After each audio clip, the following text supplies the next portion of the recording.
Kerala state കർഷക തൊഴിലാളി union Idukki ജില്ലാ കൺവെൻഷന് മുന്നോടിയായി കർഷക തൊഴിലാളി യൂണിയൻ പീരുമേട് ഏരിയ കമ്മിറ്റിയുടെ നേതൃത്വത്തിൽ വനിതാ കൺവെൻഷൻ നടന്നു. കർഷക തൊഴിലാളി യൂണിയൻ ഇടുക്കി ജില്ലാ ജോയിന്റ് സെക്രട്ടറി എം.ടി. ലിസി കൺവെൻഷൻ ഉദ്ഘാടനം ചെയ്തു.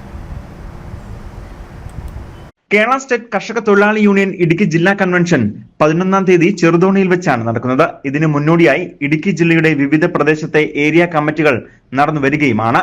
വണ്ടിപ്പെരിയാർ പഞ്ചായത്ത് കമ്മ്യൂണിറ്റി ഹാൾ വെച്ച് നടന്ന പീരുമേട് ഏരിയ കമ്മിറ്റിയുടെ കൺവെൻഷനാണ് നടന്നത്. മകള association Peermade area secretary Lissy Babu അധ്യക്ഷയായിരുന്ന യോഗം യൂണിയൻ ജില്ലാ ജോയിന്റ് സെക്രട്ടറി എം.ടി. ലിസി ഉദ്ഘാടനം ചെയ്തു. നമ്മുടെ വണ്ടിപ്പെരിയാർ ഹൈസ്കൂളിൽ നമ്മളൊന്ന് എടുത്ത് നോക്കേണ്ടതാണ്. വണ്ടിപ്പെരിയാർ ഹൈസ്കൂളിൽ നമ്മൾ പോയാൽ ഈ പെൺകുട്ടികൾക്കും ആൺകുട്ടികൾക്കും എല്ലാം കൂടി ഇരിക്കുന്നതിന് വേണ്ടി ഒരേ ഒരു ബാത്റൂം, മേൽക്കൂരയില്ലാത്ത ഒരു ബാത്റൂമാണ് നമ്മൾ കണ്ടിട്ടുള്ളത്. നമ്മളൊക്കെ അവിടെ പഠിച്ചിട്ടുണ്ടായിരിക്കും. ബാത്റൂമായിരുന്നു നമ്മൾ കണ്ടുകൊണ്ടിരുന്നത്. ഞാൻ കണ്ടിട്ടുള്ളതാണ്. അന്ന് ഇവിടെ ഒരു പഞ്ചായത്ത് മെമ്പറായിട്ട് ഒരു അവസരത്തിൽ ഞാനുണ്ടായിരുന്നല്ലോ.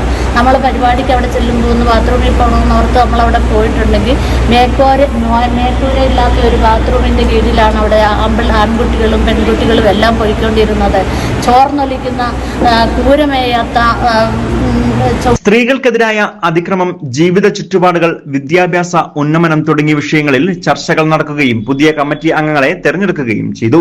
വരുന്ന തദ്ദേശ സ്വയംഭരണ സ്ഥാപനങ്ങളുടെ തെരഞ്ഞെടുപ്പിന് മുന്നോടിയായി ഇടതുപക്ഷത്തിന്റെ കീഴിലുള്ള മുഴുവൻ പോഷക സംഘടനകളുടെയും കൺവെൻഷനും സമ്മേളനവും പൂർത്തീകരിച്ച തെരഞ്ഞെടുപ്പിനെ നേടുന്നതിന് വേണ്ടിയാണ് പാർട്ടി ഘടകം തീരുമാനിച്ചിരിക്കുന്നത്. യോഗത്തിന് KSKTU ഇടുക്കി ജില്ലാ കമ്മിറ്റി അംഗം T.K. Mohanan, KSKTU Peermade area secretary Sijimon തുടങ്ങിയവർ അഭിവാദ്യം അർപ്പിച്ചുകൊണ്ട് സംസാരിക്കുകയും ചെയ്തു. വണ്ടിപ്പെരിയാർ, പീരുമേട് തുടങ്ങിയ പ്രദേശത്തു നിന്നും നിരവധിയായ അംഗങ്ങളാണ് കൺവെൻഷനിൽ പങ്കാളികളായത്. News bureau, Vandiperiyar.